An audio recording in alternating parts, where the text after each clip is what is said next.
apresentar, Vanessa, Calil. Bom, para os que não me conhecem ainda, né, acredito que só o pessoal que trabalha com Calil, né, me chamo Vanessa, eu sou professora de Geografia, formada em Geografia pela UFG. Atualmente, estou dando aula no Michele do Prado. E aí, o motivo de conhecer tantos alunos é que eu venho do Cecília Meirelles. Então, hoje também é um dia de matar saudade, né?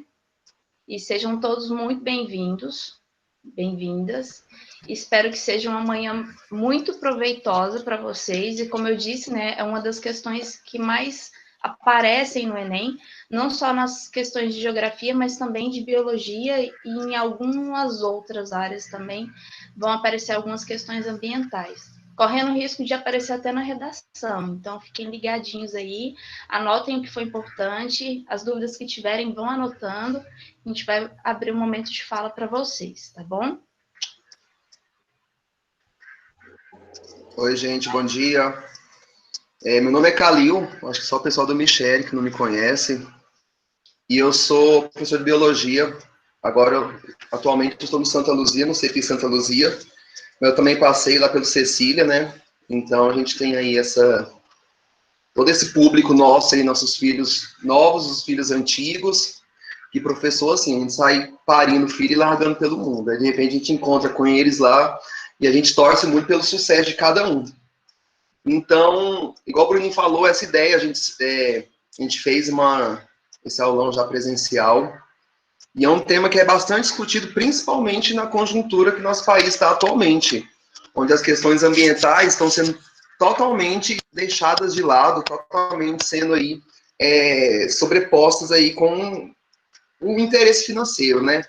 Então, como a Vanessa falou, essa questão aí também pode aparecer não só em biologia, em geografia, mas também pode aparecer também uma questão envolvendo isso em química, porque rola reações químicas, rola reações físicas, então essa questão pode envolver vários temas, e principalmente a redação, né? Porque a gente sabe que a redação normalmente sempre cobra um tema que está em voga, e apesar de que a gente nunca não sabe como é que vai ser o Enem desse ano, a gente pode ter aí uma esperança desse tema ser cobrado, tá?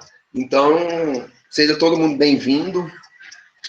Vamos fazer o combinado assim, os microfones no silencioso, mas se vocês quiserem fazer alguma pergunta, eu particularmente prefiro que vocês liguem o microfone e falem, porque no chat às vezes a gente perde, tá? Então a gente está falando alguma coisa, se tem alguma dúvida, liga o microfone e fala.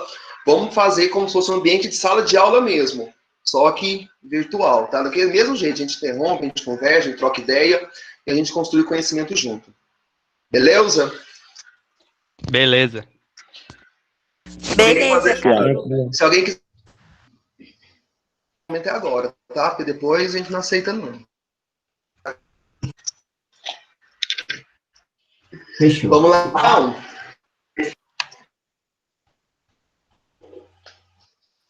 E aí a ideia é que seja realmente um momento de bate-papo, tá, gente? Se alguém não estiver ouvindo, aí dá um toque aí. Minha internet já caiu 2 vezes, mas vai dar certo. Eu não tô conseguindo ver a tela compartilhada. Você tá fixado em alguém? Fixa ela.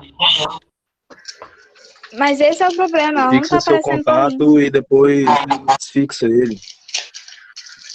Qualquer coisa, sai, fecha o aplicativo e entra de novo.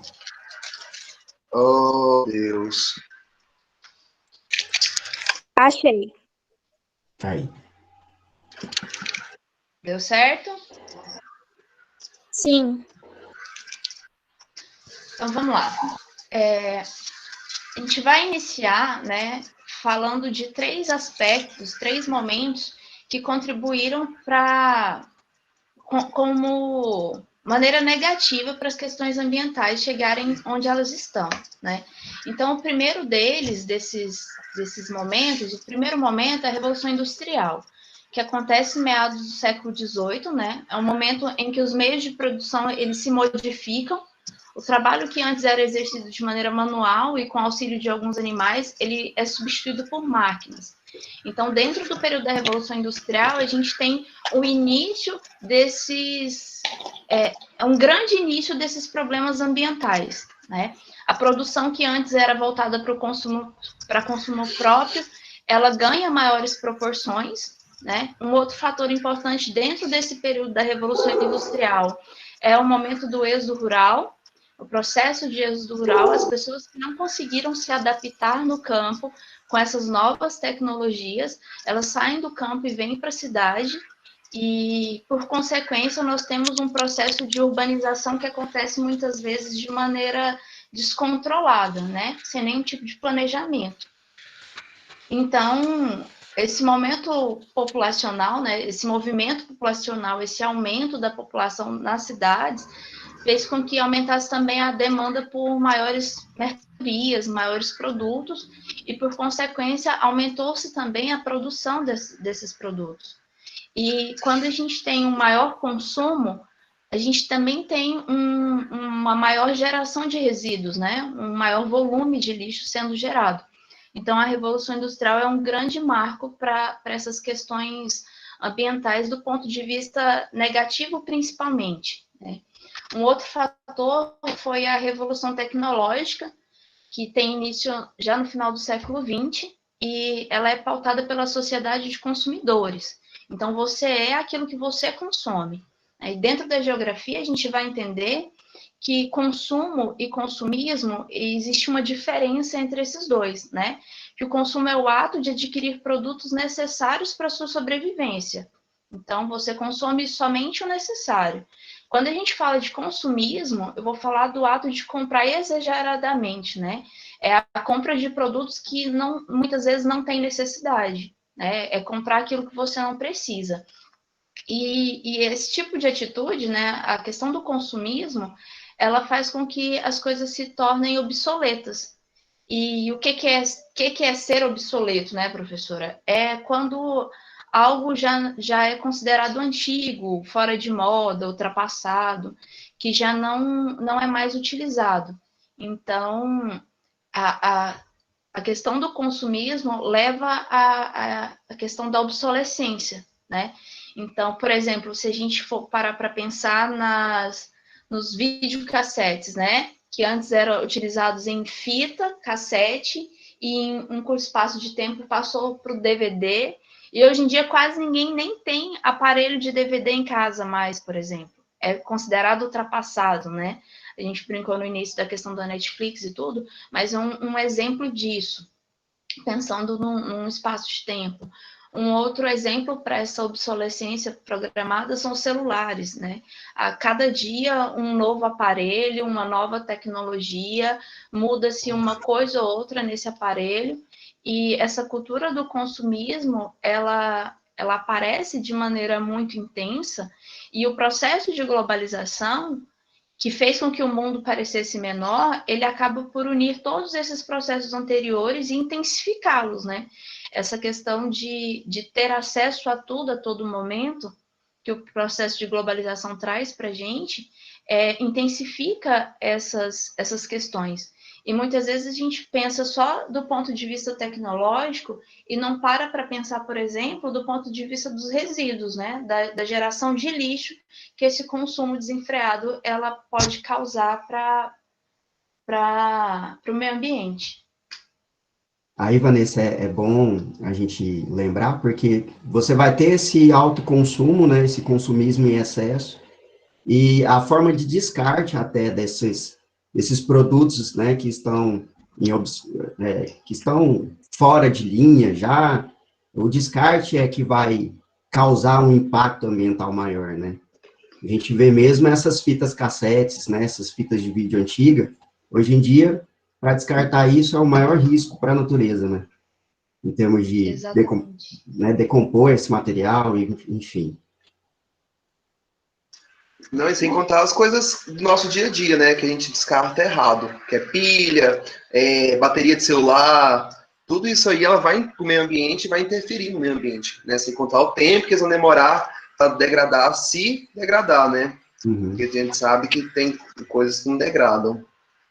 E assim, às vezes a pessoa pensa, nossa, mas é só um celular. né? Mas você já parou para pensar a quantidade de coisas que vem nessa embalagem, por exemplo, né? Então, comprei uma TV, é só uma TV, é uma TV que vem numa caixa de papelão, embalada envolto com plástico, com isopor, né? Que às vezes vem dentro de uma outra sacola. Então, assim, é uma série de conteúdos, de objetos que vem ali e que vai virar lixo, né? E que esse descarte incorreto é o mais prejudicial, como bem disse o Bruninho. Inclusive, alguns avanços tecnológicos vêm para tentar ajudar nisso, né? Igual, por exemplo, a gente citando muito esses Netflix, né, Amazon Prime, que são conteúdos online que acaba de certa forma, né, porque aí a gente vai entrar no outro nível, que é o nível das propagandas, né, os comerciais, enfim, que é de produto físico para a gente adquirir, mas, assim, esse conteúdo online, ele já não gera tanto, né, descarte para a natureza, tanto material para descartar na natureza. Então, de certa forma, alguns avanços tecnológicos tendem a ajudar em relação a esses impactos, né? Sim. Pode passar, Calil.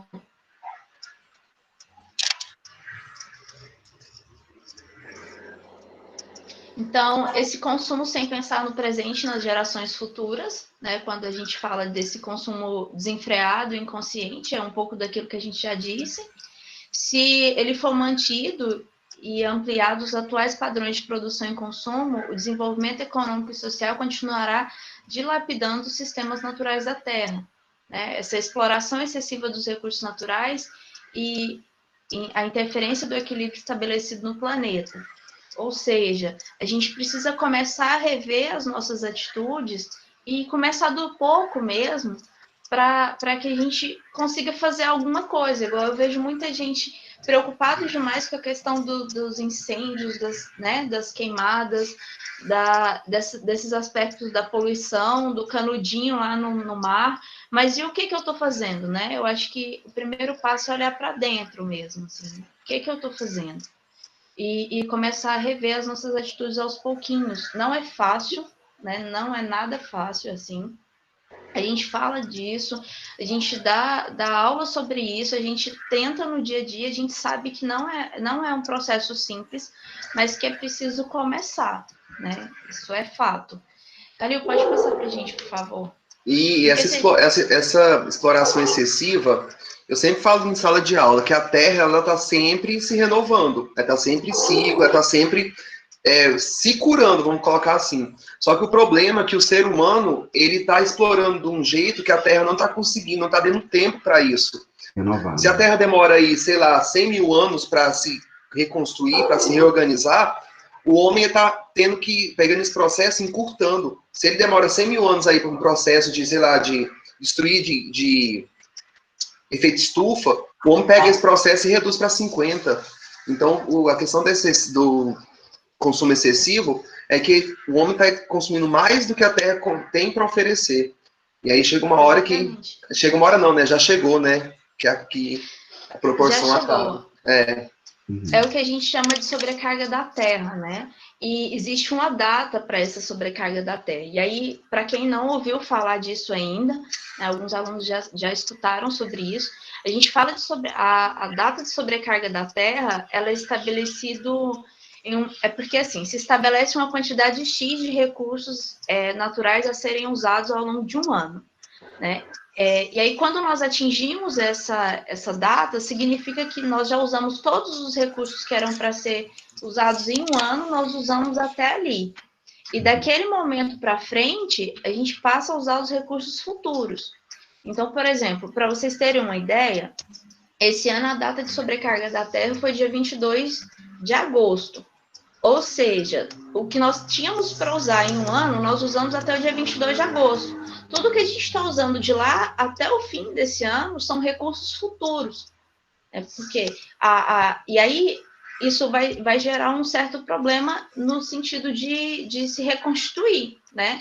Da Terra conseguir se reconstituir. E aí, para ter uma média, né? Em 2019, a data de sobrecarga da Terra aconteceu no dia 29 de julho. Então, foram 3 semanas antes da data deste ano. Então, olha a diferença, né? E aí, lá nos anos 2000, a data de sobrecarga foi dia 5 de outubro. Então, se a gente pega dos anos 2000, 5 de outubro, para agora, 22 de agosto, olha o quanto a gente tem explorado esses recursos, né? Utilizado além da conta. E aí eu vou compartilhar, depois eu vou deixar no chat para vocês. Existe um site da pegada ecológica. A pegada ecológica são as suas atitudes, né? E aí ela é utilizada também para medir essa questão da data de sobrecarga da Terra. É um questionáriozinho, você vai respondendo, e aí depois sai um gráfico dos seus consumos, das suas atitudes, e aí ele até te indica o que você tem que fazer para melhorar isso. Então, essa data de sobrecarga ela é medida com a pegada ecológica da população e em quanto tempo a Terra vai demorar para se recompor, se reconstituir. Então, existe um cálculo para chegar nessa data da sobrecarga da Terra. Então, esses recursos aí, o que era para ser de reserva, a gente já passou dessa reserva, né, de consumo em relação a isso. Então, o que era para sobrar, não sobra mais, e essa renovação, ela não vai acontecendo de forma correta nessa datação, né, e vai acontecer um dia que não vai ter mais recurso. Exato. E está encaminhando a isso, né? Não, é como se fizesse uma compra para o ano inteiro, e aí você acabasse sua compra em agosto. Aí já tivesse que começar a pegar dinheiro emprestado do próximo ano. Então vai ficando uma coisa que vai chegar uma hora que você não tem de onde tirar mais. Uhum. E aí a gente pode ver aí, igual fala aí no slide, né? Teve um aumento de 50% do consumo em 30 anos. Então, por isso que em 2020, 1990, a sobrecarga era bem mais tardia do que agora, porque a gente superou esses 50%. Agora, daqui 30 anos, como é que vai ser? Imagina. Sim. É a mesma coisa que a gente pode comparar com esse aumento do arroz, né? Imagina aqui comigo, a gente fazia a gente guardava, sei lá, gastava R$400 numa compra mensal no supermercado. A gente não consegue utilizar mais esse dinheiro para comprar a mesma quantidade, entendeu? E passar um mês inteiro com aquela quantidade. Então, os recursos aí estão diminuindo de acordo com esse consumo, de acordo com esse aumento, supostamente, do preço, né?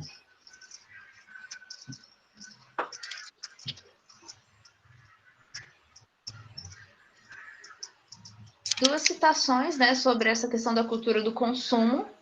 As pessoas usam dinheiro que não têm para comprar coisas de que não necessitam para impressionar pessoas que não conhecem. Eu acho que isso nunca foi tão atual. Né? E é mais uma vez o processo de globalização ali também, né? Pode falar, Calil. Não, eu ia falar que isso é a cara do Instagram, né? Sim. Isso é a cara do Instagram, porque hoje o capitalismo ele se baseia em status social. Então, se você tem um celular, o mesmo celular, ele é renomeado como Plus, só para você trocar seu celular, mas aumentou o quê? Aumentou basicamente quase nada. Então, assim, mas você vai lá, compra seu celular, e a primeira coisa que você faz é o quê? Vai lá no Instagram e posta a foto da caixinha, porque eu mereço me dar um presente, né? Hashtag. Aí de fundo tá lá, seu muro caído. Né? Exatamente, né? Você comprou um celular que não precisava, né? E a outra... E é engraçado... Pode falar. Mesmo, depois eu falo. Não, pode falar, Bruninho. Não, eu tô falando assim, que quando a gente comentou isso, inclusive, em alguns momentos, dessa relação de consumo e globalização, Instagram, Google, né? Quando a gente pensa, parece que a gente pensa em alguma coisa, aparece para a gente comprar como propaganda lá no Instagram, aparece para a gente comprar, sei lá, você está navegando no Google, aparece uma publicidade, né? No Facebook, enfim. Então, esse consumismo, esse autoconsumo que está havendo aí, ele acaba sendo globalizado de uma forma que ele te força, ele te incentiva a gastar a consumir de fato, né? Sem essa necessidade. E aí tem a frase do Mahatma Gandhi, né? Que a terra tem o suficiente para a necessidade de todos, mas não para a gula de todos. Que é o que a gente estava falando, dos recursos. E é incrível essa frase, porque se a gente for parar para pensar do ponto de vista da agricultura, por exemplo, e aí já puxando lá para a geografia, né? Se a gente for parar para pensar do ponto de vista da agricultura, existem terras disponíveis para que ninguém passasse fome, né? Se a gente pensa no Brasil, né? A gente tem condições de plantar, de consumir de maneira consciente para alimentar todo mundo. Mas essa questão do capitalismo, né, essa questão do agronegócio, ela é muito forte e gananciosa. Né? É por isso que ainda existe essa má distribuição e esses problemas que afetam diretamente o ponto de vista ambiental. Né? A gente vai falar um pouquinho disso lá na frente, dessa questão do agronegócio. Mas e aí a gente vê, né, que a Terra tem o suficiente, realmente, para o necessário de todos, mas para a gula, não. Por isso que gera tantos problemas. Vanessa? Oi. Na cena atual, no cenário do Brasil e do mundo como um todo, tem como a gente não só parar com esse consumismo desacertado, mas repor um pouco da matéria natural que a gente tinha há algum tempo atrás, tirando sendo presidente, claro, né?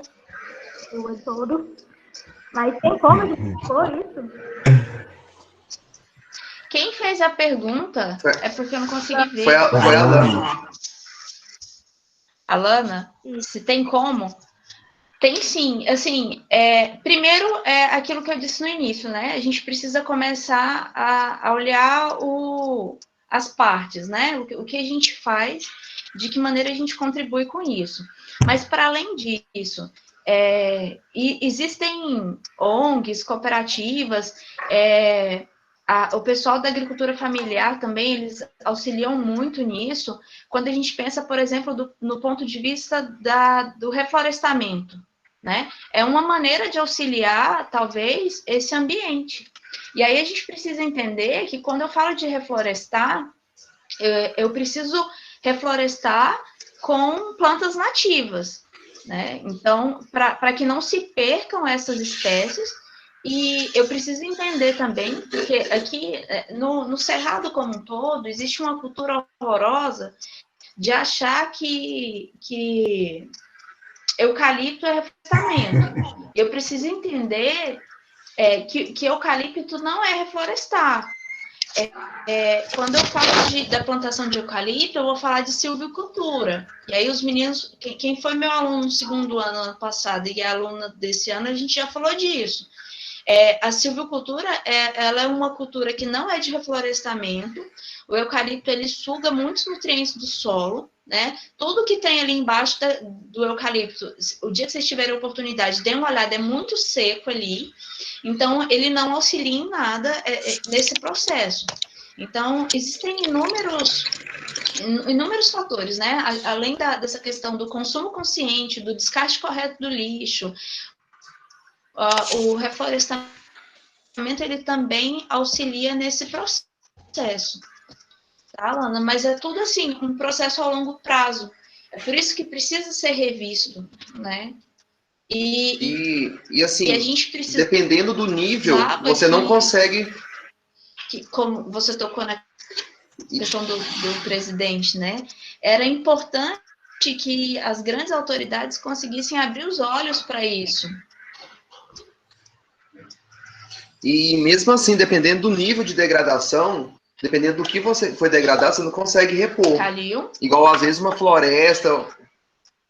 Estão me ouvindo, não? Calil? Tá. Tá me ouvindo? Tá dando pra ouvir, tá sim. Acho que a Vanessa Sim, não tá ouvindo. Eu acho que Vanessa. E assim, dependendo do nível, igual, por exemplo, petróleo. Você Sim. consumiu o petróleo, não tem como você repor esse Pode petróleo. falar.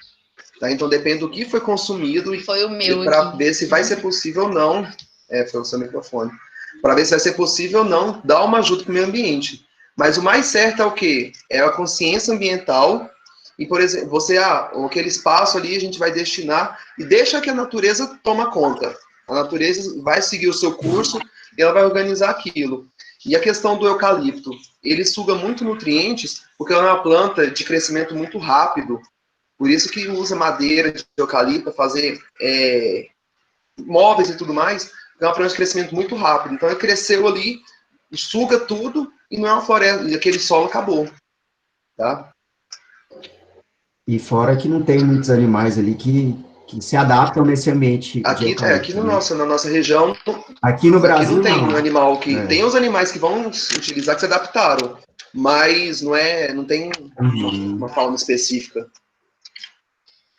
Não, e fora que essa questão de consumismo, né, parece que é tão cultural já, que eu acho que o mais difícil seria essa percepção, assim, né, individual de essa cada um. mudança interior, né? Isso. E aí, quando a gente fala também dessa questão dos recursos, a gente precisa entender que vou ter recursos renováveis e os não renováveis, né? Como o Calil colocou. E ainda assim, existem aqueles que a renovação vai acontecer a longo prazo e que às vezes a gente não vai nem conseguir acompanhar esse processo.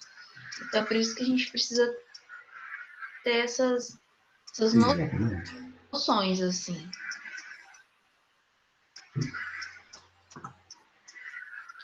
E aí tem as principais conferências sobre o meio ambiente, né, que aconteceu aí ao longo do tempo.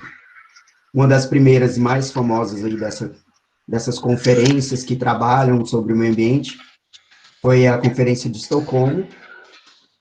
Teve essa Eco 92, que aconteceu, inclusive, no Rio de Janeiro, em 1992. Depois, o Protocolo de Kyoto, que, na verdade, foram várias reuniões que tiveram, que, na verdade, isso acontece até hoje, todo ano, né? Inclusive, um dos pontos principais aí foi a emissão dos gases do efeito estufa. Rio+10, que aconteceu em Joanesburgo. Rio+20, que aconteceu no Rio de Janeiro.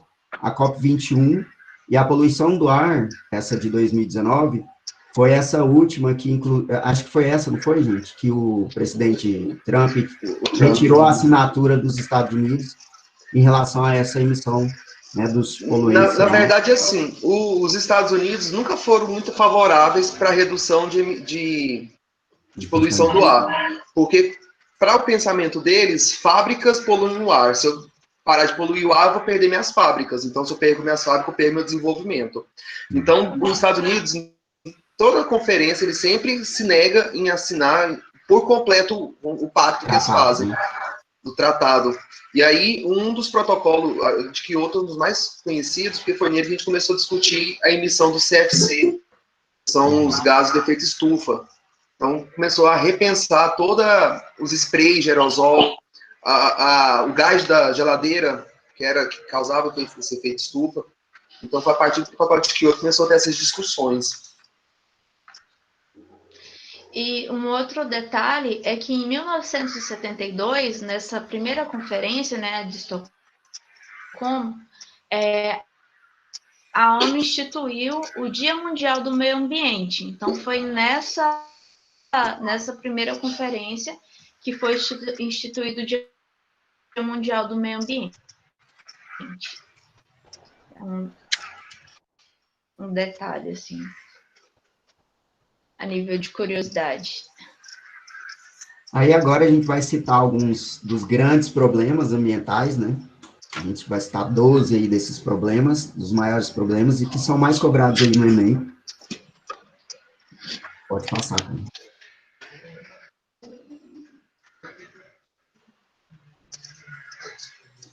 Crescimento demográfico acelerado. E, na verdade, esse ele já meio que conversa com o próximo, que é o segundo problema, que é o processo de urbanização.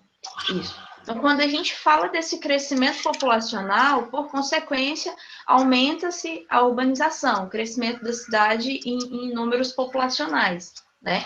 E isso vai gerar um aumento do desemprego, a proliferação de doenças nessas áreas, a proliferação de submoradias. Então, quando eu falo de submoradias, eu vou falar daquelas pessoas que constroem áreas de risco, né? O processo de favelização está muito presente aqui também, porque se eu falo de um crescimento populacional desordenado, né, de um processo de urbanização acelerado e também desordenado, aqui a gente vai ter vários fatores, como o processo de gentrificação, que o que seria isso, né? Gentrificação é quando os bairros mais nobres expulsam aquelas pessoas menos favorecidas, né? E isso também contribui para o processo de favelização. Então, se a gente for para pensar nisso, em termos práticos, né? Se a gente pega setor bueno, setor marista, eu vou falar de uma área onde eu tenho áreas de lazer em volta ali, restrita para um público, né? Os hipermercados, eles são diferentes dos encontrados em outros lugares, né? Então, por exemplo, se eu pego o Pão de Açúcar, que é um tipo de supermercado que eu tenho nessas áreas, eu não vou encontrar um Pão de Açúcar lá no Vai Quem Quer 7, não tem Pão de Açúcar, né? Então, existe, quando eu falo desse processo de urbanização, para além das questões ambientais, a gente também vê esse processo social, né? Esse impacto social, que leva a alguns processos também de impactos ambientais, porque a construção em áreas de risco, ela muitas vezes ela acontece em áreas de encostas, né? Devido às chuvas, eu vou ter o processo de erosão, que muitas vezes acaba levando essas casas por água abaixo. Então, é um conjunto de fatores que vai gerar grandes problemas, né, ambientais e sociais. Então, eu costumo dizer sempre que tudo está interligado. E na prova do Enem, mais ainda, tudo realmente está interligado, né? Uma prova interdisciplinar. Então, a gente vai encontrar esses problemas sociais e ambientais muito juntos, tá? Então, a diminuição da circulação do ar, que vem por conta desse processo me fugiu agora da memória. Essa urbanização, né? Por causa dos da verticalização, construir prédios, construção de prédios, ela vai muitas vezes fazer com que diminua essa circulação de ar e o aumento da produção de lixo. Porque se eu tenho muita gente para consumir, por consequência, né, aumenta a minha demanda, vai aumentar também a minha demanda do lixo. A gente pode fazer essa relação também, né, desses dois impactos aí, com... Vocês estão me ouvindo? Sim. Com relação a essa proliferação de doença com o próprio Covid, né, gente? Imagina lá na China, onde é bastante populoso, onde a concentração dessas pessoas estão mais nas cidades. Então, a transmissão viral, né, de doenças virais, por exemplo, ou propriamente bacteriana, ela se dá muito facilmente. Não é tanto que essa transmissão do Covid, ela é fácil de ser passada. Não é à toa que o primeiro prevenção que foi discutida é o isolamento social, para não ter contato, né, para não ter aglomeração. Então, a gente observa bastante esses dois impactos aí, nessa proliferação de doença e contextualizando, jogando Covid aí na frente. E é tudo ligado, né? Porque, assim, o capitalismo exige que você tenha bens acumulados. Porque se você não tiver dinheiro, você não consegue sobreviver razoavelmente bem. Aí uma pessoa sai lá, vamos colocar, sai lá do interior, vai para São Paulo buscando um sonho de uma vida melhor.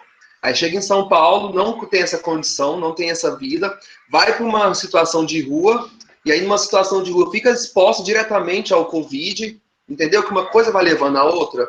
E a gente vê que hoje em dia a gente não tem aí, não tivemos, né, uma ação direcionada justamente para os em situações de rua. Meio que você pode ver nas reportagens, São Paulo, Rio, a cidade tem maior concentração dessa população, deixar os moradores de rua à mercê. Tanto é que saiu até uma reportagem, uma entrevista de uma secretária falando que morador de rua não pega Covid porque eles estão sujeitos a situações tão adversas que o organismo deles é imune. Você vê tanta barbaridade em relação a essa situação de rua. Eu acho que a Vanessa ela não está mais entre nós. Ela Nessa caiu. Época, todo mundo vira médico, Calil. Como é que é? Todo mundo acha alguma coisa. Nessa época, todo mundo vira médico, todo mundo acha alguma coisa. Mas não tem certeza. É porque eles criaram uma faculdade nova de medicina, você não ficou sabendo, não? É a faculdade de medicina do WhatsApp. Então, todo mundo pode cursar. Tá? Basta ter um meme colorido e que não tem informação precisa. Fácil. Deixa eu ver com a Vanessa aqui, cadê ela? Igual, tipo assim, professor, igual essas poluições que tá no Rio hoje, que tá no Brasil inteiro, né? Porque tem muitas pessoas que começam a jogar lixo, vai jogando lixo e, tipo assim, aí vai poluindo o ar, aí vai poluindo os rios, né? A poluição, ela Isso. abrange vários níveis. Tanto o ar, quanto a água, quanto o solo podem ser poluídos também. Então, essa poluição pode gerar em todos os aspectos. E aí, dependendo do nível de poluição, você perde aquela área. Você perde um solo, você perde uma água. Olha aí o Tietê. É um rio que é perdido. Tá? A gente tem como recuperar? Tem. Mas depende das políticas públicas, né? Depende da vontade dos governantes atuais. Nós tivemos rios já no mundo que foram limpos já. Na Itália, Veneza, ele era sujo e foi limpo. Oi. Ô, professor, o rio Tietê deságua onde? Fala, João.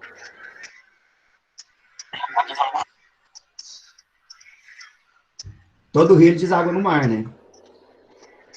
Aí o rio Tietê, se não me engano, vai ser ali, não é, gente? Ali na Bacia de Santos, eu acho. Deixa eu ver aqui. Eu já estudei sobre o rio Tietê, o Tietê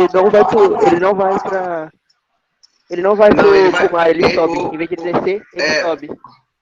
O rio Tietê, ele deságua no Rio Paraná. Ele vai desaguar no Mato Grosso. Isso. Aí não deságua. Ele é um afluente. Não cai direto, não, pro ar. Não.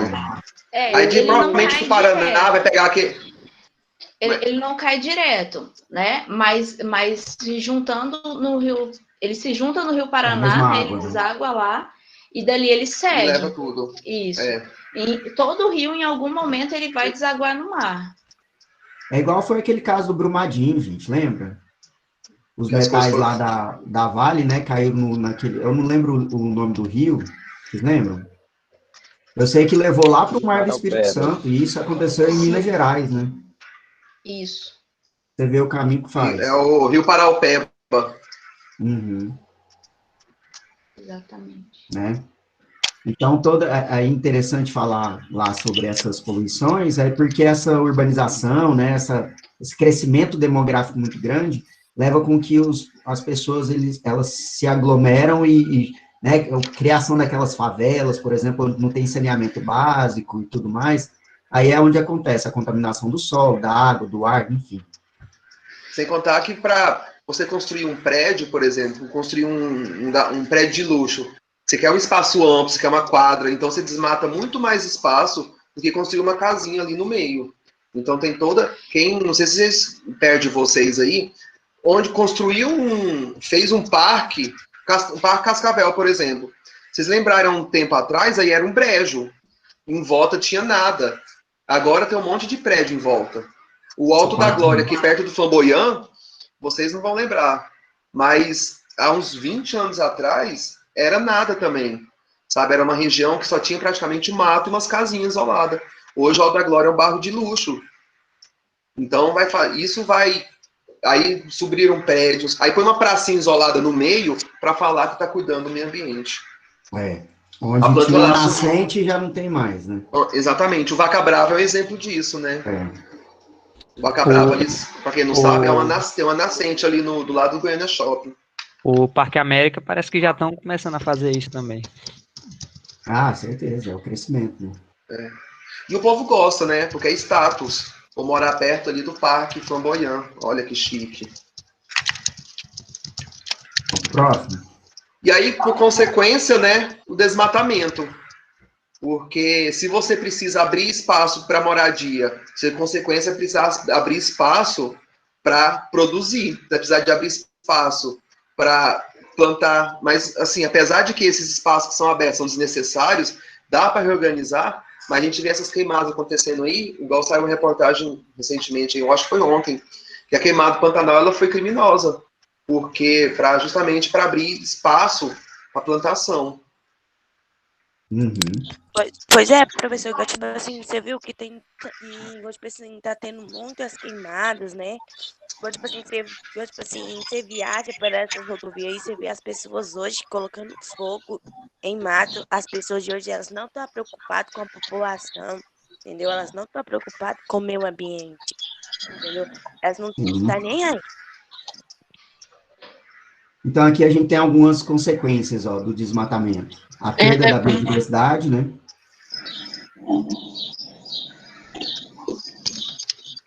Que é a redução da quantidade de seres vivos. É verdade. 100 dias sem chuva, as matas ainda continuam piorando. E a fumaça sendo acumulada pela atmosfera é tão grande que espalha fogo em todo o local da região. Porque depende de chuva também, demora muito. Os poços de rios de abastecimento de água estão diminuindo para baixo sem chuva. Já passou de uns 100 ou 103 dias sem ela. E continua o desmatamento. Tantos animais estão morrendo agora. Alguns, porque acho que eles estão agora na cidade. Tem alguns até que estão vindo para cá por causa das queimadas. Que a maioria dos animais mortos no meio do mato que acharam. Uma das consequências do desmatamento é justamente isso, redução no número de chuvas. Porque são as plantas, são as florestas que vão fazer ali a condensação, vão facilitar a condensação de água no ambiente. Então, por isso que vocês já ouviram falar lá no Amazonas lá. Sempre no final da tarde chove. O Anderson aí vem até... Aí o pessoal eles marcam um compromisso depois da chuva. Igual a gente marca aqui a hora que o sol esfriar, não é? A gente marca, vamos que a gente vai sair na hora que o sol esfriar. Não tem hora. Na hora que o sol esfriar, a gente sai. Lá no Amazonas, não é hora que, depois da chuva. Porque vai sempre chove no finalzinho da tarde, por causa da floresta úmida, tem aí a vapor d'água, depois se condensa e volta. Então, isso é um resultado do desmatamento, né? Redução do número de chuvas. Também vai ter aterramento de rios e lagos.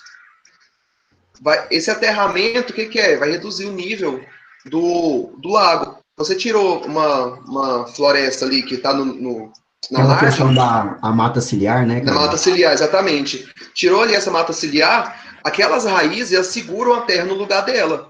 Então começou a chover, a erosão vai ser muito mais presente nesse lugar. E aí a terra desce, e aí o nível do rio vai subindo. Aí chega uma hora que o rio está tão raso que ele seca. Esse aterramento ele também é conhecido como assoreamento do leito dos rios. Né? Esse assoreamento se dá por isso. É a retirada da mata ciliar ou da mata de galeria, e aí, para quem também, eu já falei muito isso em aula, né? Então, a mata ciliar, ela faz alusão aos nossos olhos, né? Onde os cílios de baixo remetem a um lado da mata, os cílios de cima do outro lado, e os cílios dos olhos servem para proteger os nossos olhos, né? Então, a mata ciliar, ela também serve para proteger o leito dos rios. É realmente isso que o Calil colocou. E a mata de galeria é aquela que se encontra na parte de cima do rio. Então, a retirada dessa vegetação faz com que aconteça esse assoreamento do leito dos rios. Tem também redução da umidade relativa do ar, né? Justamente por isso. A floresta ela é úmida. Então, se ela é úmida, ela traz umidade para o ambiente em volta. A gente até percebe quando a gente sai de Goiânia e vai para uma casa no interior, vai para, sei lá, ali para Pirinópolis. Se for para Pirinópolis, lugar mais afastado da cidade, você sente que o ambiente é diferente. Sente que é mais fácil de respirar, mais agradável. Por quê? Porque tem vegetação ali em volta. Então, essa redução aí do número da umidade do ar. Aumento também do efeito estufa. Esse efeito estufa, né? A gente sempre é discutido. Um desses gases, né, Calil, a planta ela consegue absorver, então se eu tiver o desmatamento é complicado. É assim, o efeito estufa, ele é um processo que acontece natural no planeta, tá? Tanto é que ele que ajuda a manter a temperatura do planeta constante. Só que o problema é que, quando o desmatamento é muito grande, esse efeito estufa, ele acelera. Igual eu falei, o homem está sempre acelerando tudo que é natural. Então, esse efeito estufa acelera e aí vira esse calor, a Terra esquenta mais do que deveria. Ela não consegue perder o calor, porque a Terra está sempre, de um jeito ou de outro, ela perde calor para o ambiente, perde calor para o espaço. Só que como tem ali a camada de ozônio que está protegendo, esse calor é menor. Só que esse efeito estufa ele vai aumentando de um jeito tão grande que o homem não consegue fazer essa troca. Então a Terra não consegue manter a temperatura dela. Certo? O efeito estufa ele é comum, ele é natural, ele acontece. Tá? Só que o homem acelera. Assim como o aquecimento global também, né? Ele surge Sim. como um processo natural e é intensificado a partir das ações humanas. Então, a consequência, quando a gente pensa, quando a gente olha, por exemplo, o surgimento, né, a criação do planeta Terra, a gente vê que passa por esses períodos entre resfriamentos, né, períodos muito quentes, períodos muito frios, até que ele encontra atinge um equilíbrio da temperatura, e esse aquecimento global, então, ele surge de maneira inicial com assim, uma temperatura de 16 a 14 graus como sendo o ideal. E olha a proporção que isso já toma nos dias de hoje, né? Tem dia que faz 42 graus, então, olha como as ações humanas intensificam esse processo do aquecimento. E a gente vê muito, como consequência muito gritante, são as calotas polares, né? Que elas vão derretendo. E aí toda a biodiversidade daquela região vai sendo comprometida. Tem até uma foto que eu vou mostrar mais para frente que mostra esse efeito que a Terra vai esquentando de um jeito que a temperatura da água aumenta também. Aí a temperatura da água aumentando, o gelo derrete. A questão da umidificação também, por causa acaba destruindo as árvores e o planeta meio que para de umidificar e deixa o tempo seco, igual tá agora. Uhum.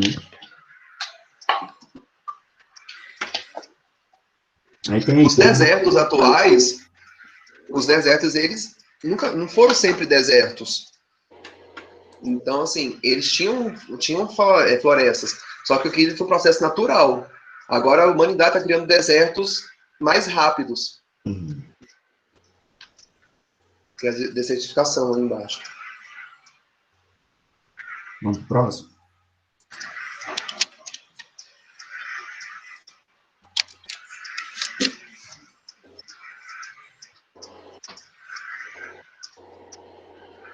Tá aparecendo aí? Tá. Aí tem um gráfico, ó, falando sobre a quantidade, né, em quilômetros quadrados aí, de área desmatada da Amazônia Legal. Aí tem os dados, né, estavam em queda desde 2009, 2010, 2011, até chegar mais ou menos ali, ó, 2016 teve um aumento, mas quando foi 2019, aí a gente queria ver quais seriam essas justificativas para ter esse aumento de desmatamento novamente, né? Será que é um afrouxamento das leis? O que acontece? Falta de investimento?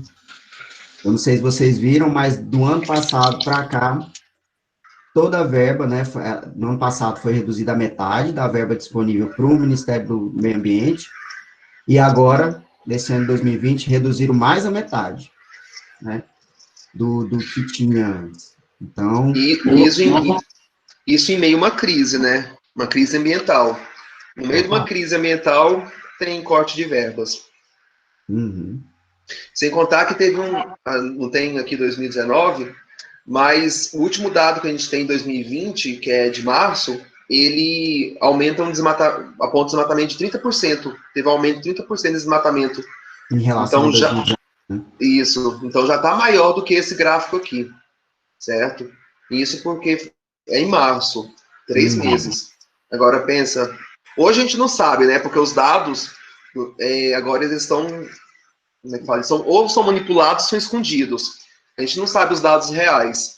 Não pode mais ser divulgado esses dados. Então a gente tem uma noção pelo que tem as ONGs fazem, pelo que os estudos, eles conseguem mensurar mais ou menos, mas isso é uma noção. Não tem um dado real, porque o governo ele não divulga. Acho que a Vanessa caiu de novo. Essa aqui é a taxa de desmatamento do Cerrado, certo? Ela deu ela diminuiu, apesar de 2019, mas mesmo assim não tem a taxa de 2020. Então não tem como a gente ver se teve um aumento. Na verdade, ou não. a gente pode até comparar, né, Calil? Porque antes a gente tinha um espaço maior de vegetação do cerrado. Sim. E com o passar do tempo, esse espaço vai sendo reduzido e, obviamente, você não vai ter tanta área para desmatar mais. Vai chegar um momento... Já não tem mais o que desmatar, né? Agora o cerrado fica mais preservado em parques. Então você acaba... E mesmo assim, estão querendo diminuir os parques. As reservas ambientais, as reservas que nós temos atuais, estão com propostas aí para redução dessas reservas. Tanto reserva indígena como parques ambientais. Se não me engano, existe uma lei que fala para os grandes agricultores, né, pecuaristas, enfim, que existe uma área mínima de preservação em cada zona rural, em cada propriedade, né? Aí eu não sei se eu estou certo, mas parece que teve algumas leis que foram modificadas em relação a esse tamanho, né, com esse governo novo aí. Sim, foram reduzidas. A internet travou aqui, eu queria ter colocado na hora da Amazônia Legal, o gráfico anterior, e aí, porque às vezes algum aluno vai perguntar, né, por que é chamado de Amazônia Legal? Trata-se de Amazônia Legal toda a parte da floresta que pertence ao Brasil, então, que vai abranger os estados do Acre, do Amapá, Amazonas, Pará, Rondônia, Roraima e parte do Mato Grosso, Tocantins e Maranhão. Então, é atribuído esse nome para as áreas da floresta que fazem parte do Brasil, né, porque ela se estende também para além da fronteira. A Amazônia, quando vocês virem lá, a Amazônia Legal é a parte da floresta que pertence ao Brasil.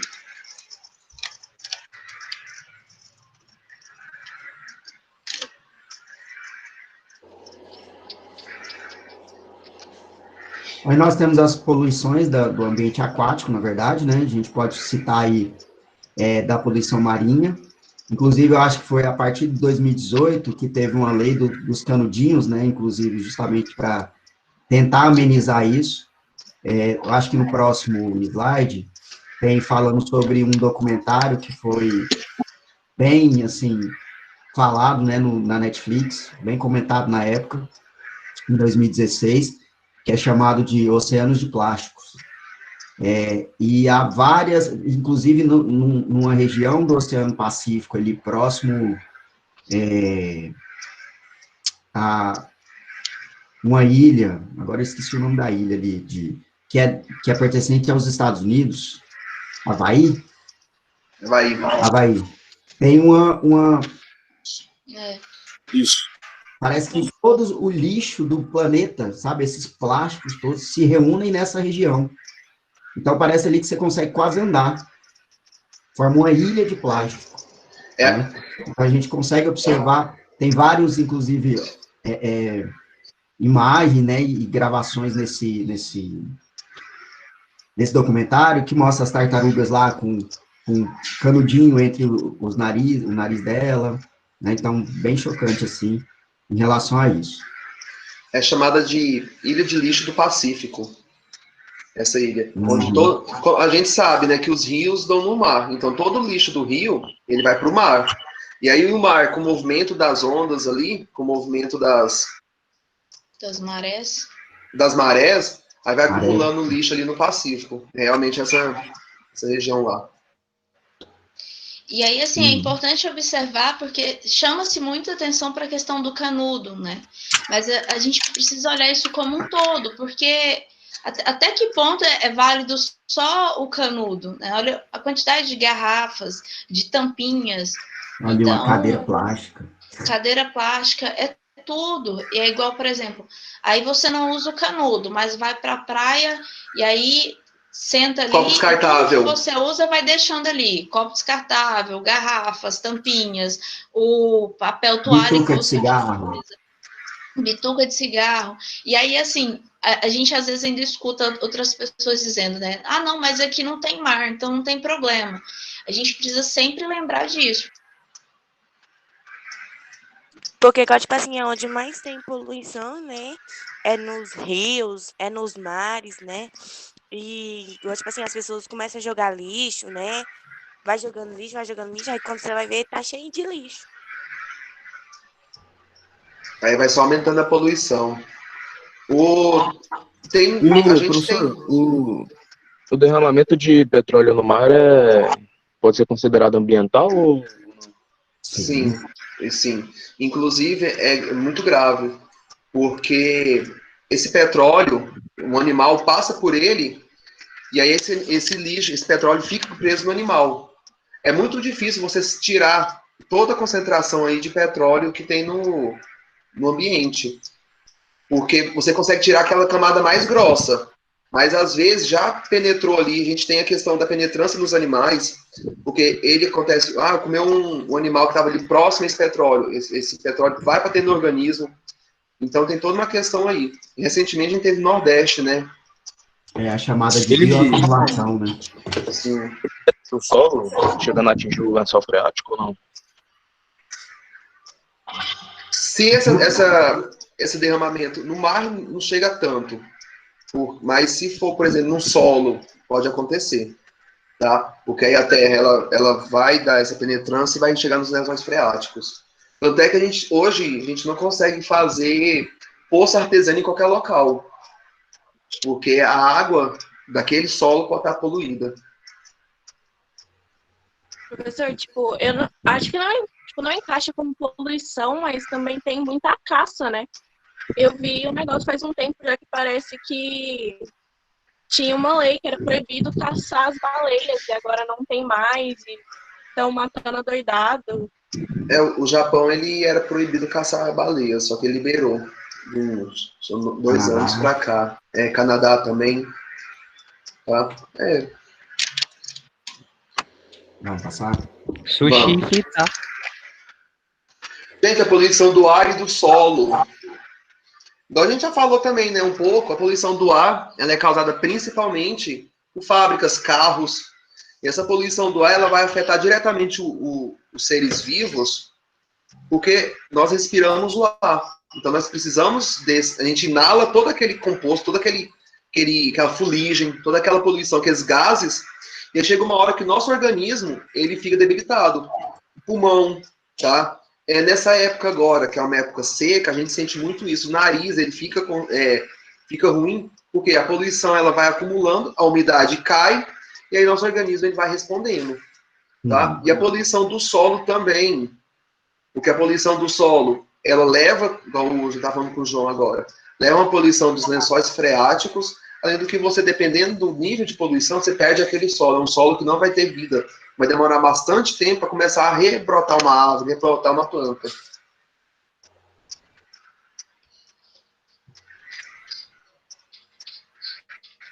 Quer falar alguma coisa? Vanessa, Bruno? Não, vamos... Eu acho que a nossa fala anterior simples, contempla, né, essa poluição. É simples de entender. Agora aí, ó, é uma poluição da água mais específica, né? São mais de rios e lagos, represas. A gente sabe que vários dos esgotos, né, são despejados aí nesses mananciais que a gente tem. Além de lixo, que, sei lá, cai uma tempestade, é levado para isso, né, para esses ambientes. e que vai causar um fenômeno que é chamado de eutrofização, né? Aí esse processo de eutrofização, ele nada mais é do que o acúmulo de matéria orgânica nesse ambiente de água, né? Nesse rio, nesse lago, nessa represa, onde ele vai causar uma série vai ter uma série de etapas que vai causar a morte da biodiversidade ali naquele ambiente, né? Como, por exemplo, inicialmente vai lá, despeja bastante matéria orgânica. E essa quantidade em excesso de matéria orgânica é super favorável para o aumento na reprodução de algas unicelulares e que elas vão ficar nessa superfície da água. É igual vocês conseguem observar aqui, essa água verde, ó, é tudo alga unicelular. Imagina aqui, ó, essa alga verde que está aqui, na superfície da água, ela impede, então, a incidência da luz solar, e aquelas algas fotossintetizantes e plantas que estavam no fundo desse ambiente aquático, para de realizar fotossíntese e morre. Então, ele para um pouco de emitir, por exemplo, o gás oxigênio para aquela água. Além disso, também vai surgir vários micro-organismos, como bactérias, que são aeróbicas, né? Enfim, então elas vão acelerar, por exemplo, o processo de decomposição. Eu não sei se lá no Bosque dos Buritis tem um lago lá que ele é eutrofizado. Você tem um lago principal, né, que tem o chafariz, tem um lago mais para trás, perto do centro de cultura, que ele é todo verde. E aí, como não tem vida nele, não tem peixe, não tem nada, os mosquitos aproveitam essa oportunidade e se proliferam ali. Tá vendo que tudo vai causar um desequilíbrio? Porque no ambiente, nos mares, nos rios, a gente encontra algas. Faz parte da biota ali. Só que, como você começou a depositar muita matéria orgânica, essas algas vão começar a se alimentar muito e vai aumentar. Então, tudo é um desequilíbrio que acontece. Não pode ser nunca, eu sempre falo, que não pode ser nunca mais nem menos. Isso é tanto certo para manter o equilíbrio na natureza. Exatamente. Aí vai chegar um momento em que os seres vivos que estavam ali, peixes, né, répteis, anfíbios, não vão mais estar, né? Vão tudo morrer. Porque há um desequilíbrio nessa cadeia alimentar, né? Porque, assim, igual a gente vê pelos mosquitos mesmo.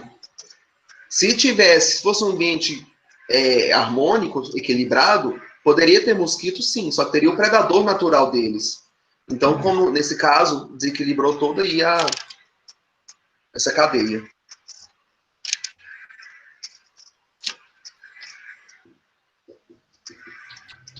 Parece que tudo vai sendo como consequência, né? Sim, vai acumulando. Então, obviamente, gente, pensa, vai diminuir a quantidade de seres vivos num determinado ambiente. Obviamente, vai ter essa perda da diversidade genética. Né? Para quem não sabe, diversidade genética seria uma variação de característica, né, disponível em um grupo de ser vivo, né, que vai formar vários grupos aí diferentes e tudo mais. Com essa perda da diversidade genética, a gente tem muito aí o caso de doenças que começam a ser ressaltadas. Por exemplo, a gente fala muito isso quando eu falo em sala de aula, eu falo nos casamentos consanguíneos. Às vezes, naquela família ali, porque quando a gente tem um casamento consanguíneo, a gente está perdendo aquela diversidade genética. Então, relacionando só entre ali um grupinho próximo. E aí, se tiver uma doença naquele gene ali passeando, uma doença recessiva, por exemplo, ao terceiro ano aí, ó, é uma doença recessiva, como vai ter casamento que tem o mesmo gene, essa doença pode sobressair. Então, às vezes, casando com uma pessoa diferente, ou tendo uma maior diversidade genética, essa doença fica mais tempo escondida, ela aparece, claro, né, que aparece, mas com menos frequência do que se eu tiver ali essa diversidade reduzida, certo? E aí, com o tempo, essa diversidade reduzida pode levar a uma extinção da espécie. Porque vamos supor que essa doença pode ser uma doença que leva a uma fatalidade. E ela começa a se estender muito, chega uma hora que todos os indivíduos reprodutivos, em idade reprodutiva, morrem e não conseguem passar para frente. Tá? Ou também pode levar ao surgimento de uma nova espécie. Mas isso aí é mais raro. E leva muito tempo, né? Leva muito tempo. Isso vai acontecer também do ponto de vista da agricultura, né? E E essas modificações genéticas do ponto de vista da agricultura faz com que os predadores, por exemplo, criem uma certa resistência, né? Aqueles animais, as pragas daquele local, eles criam uma certa resistência aos agrotóxicos. E essa questão de agrotóxico e fertilizante são aspectos que também vão causar impactos não só no alimento, mas naqueles que fazem o manejo desse tipo de material, né? Um impacto também na questão do solo, das águas, de quem consome. Então, quando a gente fala de agrotóxico e fertilizante, a gente precisa entender o quão grande é o impacto que esses produtos causam no ambiente, né? E para além do ambiente, para aqueles que fazem o manejo, que consomem esse tipo de alimento. Porque às vezes você usa um agrotóxico para combater determinada... eu quero combater uma mosca branca que está ali na minha plantação, na minha horta. Só que esse mesmo agrotóxico combate a mosca, ele vai combater a abelha, vai combater a borboleta.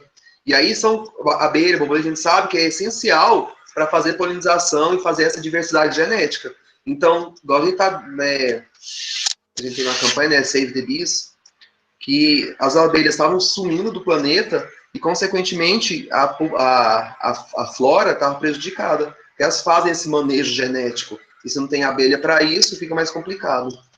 Uhum. Ai. Coração chora. Acho que foi um dos assuntos mais tratados esse ano, né, gente? Mais falados aí, mais noticiados. Infelizmente. Principalmente no Pantanal, né? Que não era um lugar mais úmido, né? Assim, em comparação, né, com o Cerrado, por exemplo, e que teve um aumento muito grande, né, de queimadas aí. Pode passar o slide, Calil.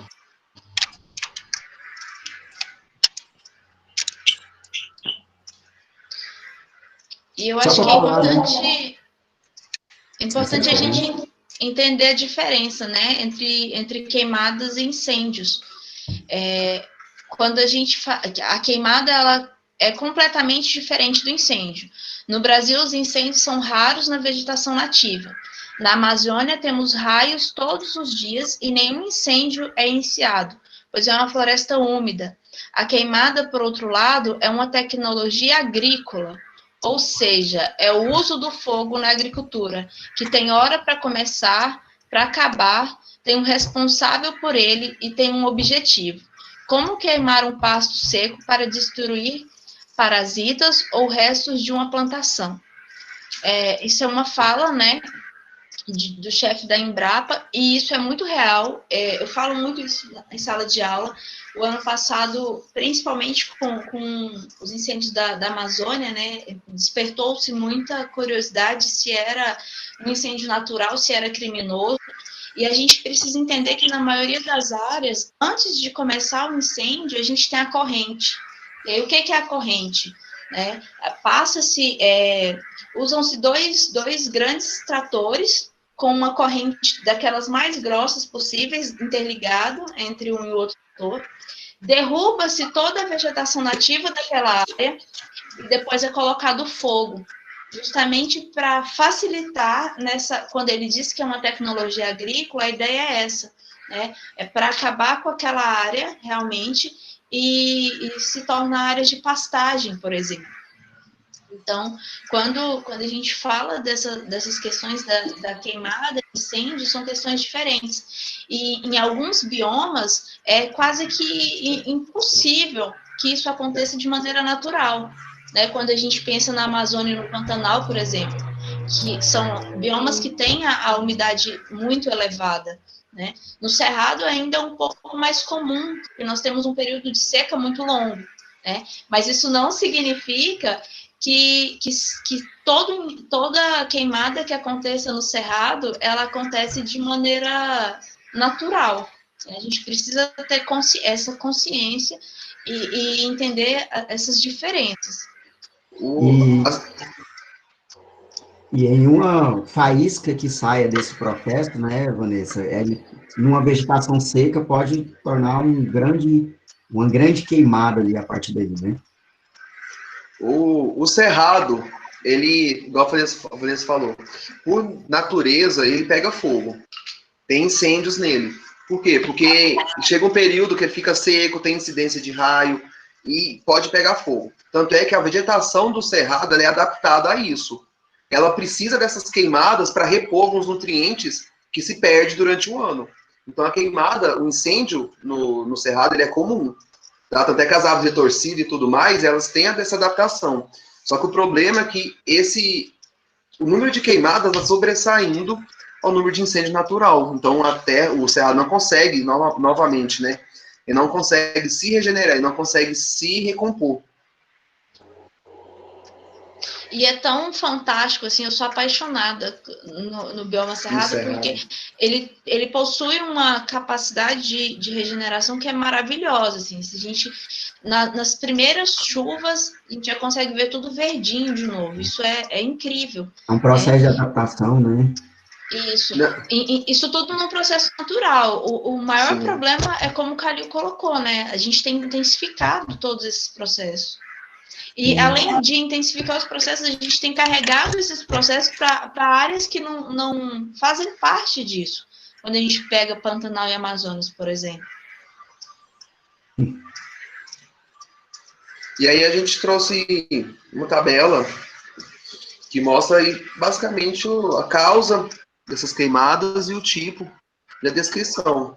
Dessas né? 7 causas aí, né, cara, Isso. só tem uma climática, o resto é tudo, olha lá, criminoso, prática agrícola, negligência. A única falta de chuva. A única coisa que pode causar um incêndio é a falta de chuva. Porque se está chovendo, o ambiente está úmido. Por isso que coincide com esse período de agora, de agosto, julho, agosto, setembro. É um período mais seco no cerrado. Para fazer uma queimada para agricultura, precisa ter uma licença do Estado? Deixa eu te falar. Não tem, apesar de que não se faz, né, não tira esse tipo de licença. Porque quando se você fazer uma queimada, normalmente é uma área que está preservada. Então essa licença não deveria ser emitida. Mas hoje a gente vê que a licença ela não é necessária, né? Na verdade, é uma autorização que a prefeitura ela tem que ceder, né? Ela faz uma análise lá, AMA e tal, mas nem sempre ela autorize, mas mesmo assim... Ainda mais nesses locais que a gente vê que está sendo queimado hoje, não teria, igual Pantanal, Amazonas, não teria liberação. Propina é o nome, né? Tipo isso. E aí, é incrível como essa tabela mostra a questão da prática agrícola, né, e a questão de incêndios criminosos. Então, a maior parte desses incêndios, eles acontecem por parte das questões agrícolas, né, a grande maioria. Os grandes latifundiários, eles são os maiores responsáveis por esse tipo de incêndio, e que não deixa de ser um crime, né, então tá ali interligado.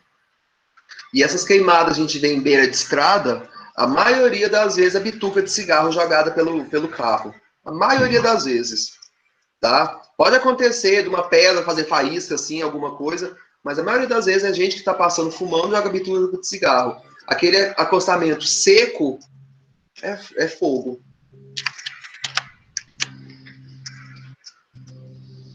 Bora lá, Carol. As queimadas na Amazônia, nos últimos 13 anos, nos últimos 13 anos. Olha, em 2007, o índice estava bem elevado, tá? Teve uma queda, mas mesmo assim, a queda é sempre seguida de parece que a gente pensa assim, não, a gente relaxou esse ano, olha a Amazônia que bonita, vamos lá desmatar agora. Parece que a gente cuida para logo em seguida destruir. Isso aqui é o quê? Isso aqui é nada mais que resultado. Começa muito desmatamento, começa a pressão política e de ONGs, aí tem uma resposta política, aí cai. Aí começou a cair, acha que está fazendo muito pelo meio ambiente, aí corta as verbas, aí sobe. Tá? É sempre isso. Você pode ver que sempre De 2016 para cá, tende a aumentar. E esse dado aí de 2020, ele é até, se não me engano, quando eu peguei esse gráfico, é até junho. Até junho. Imagina. Agora, esses 3 últimos meses. Vocês viram ontem no jornal? Alguém viu a notícia da queimada lá na Amazônia? Queimou uma área, né, maior do que queimou setembro todinho do ano passado. Só ontem. Ué, professor, eu tava vendo isso no jornal, tava passando isso no jornal e eu vi, meu Deus do céu, como que o povo tem uma capacidade de colocar fogo numa vegetação daquela. Nossa Senhora, meu Deus, acho que o povo não pensa. E é preocupante como de 2016 para cá tende só a aumentar, né? Se a gente olha os anos anteriores, tivemos uma certa queda em alguns momentos, mas de 2016 para cá, a tendência tem sido só aumentar. Então, isso é preocupante quando a gente pensa nas questões ambientais, né? Como que vai ser o ano que vem, por exemplo? E você pode reparar. Tudo isso que a gente já colocou. E a gente pode reparar que 2019 só teve uma pequena redução na queda, que foi transição de governo. Então, quando o governo ele entra meio que querendo mostrar um serviço, querendo mostrar alguma coisa. Mas, ó, que forma as bases dele, a gente vê que 2020, ó, tá aí com tudo. Aí já é pelos biomas, né? Olha o tanto que o Pantanal cresceu esse ano, gente. A gente não tinha tanta notícia de queimado em Pantanal. Parece que é uma coisa um ambiente alagado, né, gente? Como é que vai pôr fogo na água? O povo consegue, né? Sim. O cerrado, igual o Bruno estava falando, o cerrado não tem mais o que desmatar. Então, por isso que a taxa ela tá meio que constante. A não ser que comece a invadir as áreas de preservação ambiental, que está acontecendo, mas o Pantanal não tem, o cerrado não tem mais muito o que desmatar. A Mata Atlântica é outra, né? Mata Atlântica já quase não tem, né, gente? Já está sumindo. A Caatinga. O restinho que tem ali. A Caatinga não tem fins lucrativos nenhum. Vai fazer deserto, né? Vai pôr o que na Caatinga? Vai plantar soja na Caatinga? Vai trazer boi para passar fome na Caatinga? Então, por isso que o desmatamento não... E o Pampa... o Pampa. É outra área também que não tem tanto interesse assim, econômico. Tem lá suas pastagens, mas não tem tanto plantação. Não. Clima diferente. Clima diferente também. As consequências, né? A poluição do ar, agravamento do aquecimento global, aumento de doenças respiratórias. A gente que tem doenças respiratórias, nessa época do ano sofre, né? Empobrecimento do solo, diminuição da biodiversidade e mudanças climáticas. É triste, né, gente? Calil, eu não sei se é interessante você mostrar o site lá. Vê se você consegue mostrar. Tem um site, pessoal, do INPE. Pode mandar no chat. A gente manda no chat. Eu vou mandar o da pegada ecológica também. Que lá dá para você ver ao vivo o gráfico, até a comparação de todos os países do planeta aí, em relação a queimado. O Brasil só simplesmente está sempre em primeiro, mas tudo bem. Acontece. Mandei aí do lado. Vamos lá. E o engraçado do Brasil, que além de estar em primeiro lugar, ele se recusa a receber ajuda internacional. Né? O governo atual, ele acha que até o Leonardo DiCaprio quer destruir a Amazônia, menos ele. Então, a gente tem que tomar cuidado, porque o mundo inteiro vê... O mundo inteiro vê que a Amazônia, ela é o pulmão do Brasil, a biodiversidade do mundo, a biodiversidade que existe na floresta amazônica, mas o Brasil, que tem ela por direito, né, não valoriza isso. Se eu não me engano, eu acho que o Brasil pensa que eles querem o que está abaixo do solo, né, a questão do nutriente. Não, se a gente não libera. A gente for ver, João, os remédios, as patentes que saem do Brasil, que saem da floresta amazônica, porque não tem respaldo aqui dos políticos, das políticas públicas, tem remédios aí que sai daqui do Brasil, o composto, vai para fora e volta para a gente 5 vezes mais caro. Pessoal, certo. tá tranquilo aí, né? Tá tranquilo, todo mundo? Suave. A gente vai ultrapassar um pouquinho no tempo, não tem problema, não? Tem não, tem não. Não tem nada, moço. A gente É vai bom fazer o abençoar quê? vocês. A gente A vai gente tá em cobrar só quarentena. uma, a gente vai cobrar só uma hora extra barata, tá? É 3 vezes o valor que estão pagando agora, então é pouca coisa. Mas tá de boa. Isso aí vocês conseguem pagar pra gente. Fácil. Vai nem doer. Aí, Calil, essa aí era a imagem que você queria mostrar, né? Sobre o aquecimento, ó. Do urso. O urso Do polar urso. sobrevivendo no último resto de polo que existe, né? Gente, olha isso. Pelo amor de Deus. Então a gente fala, né? Alteração do clima aí, com a emissão dos gases. Aqui tá falando, ó, o que é esperado até 2100, do aumento de temperatura.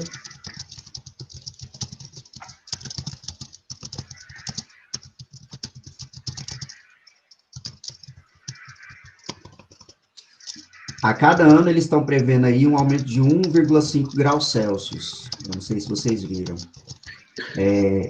Então aí, ó, até 2100, se os países não agirem, pode subir de 4,1 para 4,8 graus Celsius. Então, se a gente está aqui a 35 graus Celsius aí, ó, de temperatura em pleno agosto, setembro, né? Imagina aumentando aí quase 5 graus Celsius, a gente vindo para 40, região de 45, lá Palmas mesmo, né, gente? Tocantins ali E por isso que é importante esses encontros do meio ambiente que acontecem. Porque por mais que a gente faça uma previsão, essa previsão ela pode ser alterada. Então tem que reencontrar e repensar uma estratégia. Mas mesmo assim, não adianta nada fazer os encontros anuais e não seguir as estratégias. Exatamente. E se não piorar, né? Um grande problema também dessas previsão é que pelo povo, os pesquisadores lá, eles fazem a previsão, aí faz tudo certinho, aí dá certo, né? Aí a previsão meio que não acontece. Aí vem gente idiota que fala, olha lá, ó, não aconteceu.